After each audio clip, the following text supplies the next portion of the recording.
Hello guys, welcome back to my channel SP blog.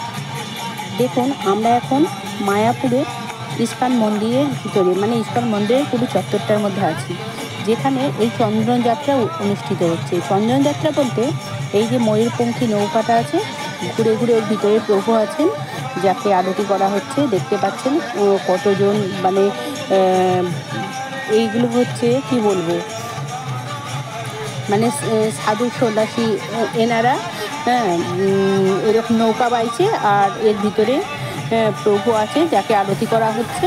মানে খুব সুন্দর, খুব অপূর্ব একটা দৃশ্য। এই বৈশাখ মাসে যদি আপনারা চান অবশ্যই অবশ্যই যাবেন মায়াপুরে, তাহলে দেখতে পাবেন এই চন্দনযাত্রা। মানে অতীব সুন্দর দৃশ্য, মানে না দেখলে আপনারা হয়তো বিশ্বাস করতে পারবেন না, এতই সুন্দর, সেখান থেকে আপনাকে উঠে আসতে ইচ্ছা করবেন না। আর বহু অনেক অনেক লোক উলুধ্বনি দিচ্ছে, শাঁখ বাজাচ্ছে, মানে নানা রকমভাবে প্রভুর আরাধনা করছে। দেখুন নাম কীর্তন সংকীর্তন হচ্ছে, মানে খুবই সুন্দর, এত সুন্দর লাগছে এই জায়গাটাকে। চারদিক আলো দিয়ে সুন্দর করে সাজানো আছে, মানে দেখে সেই জায়গাটাকে আপনার মনে হবে না যে সেখান থেকে সরে আছি।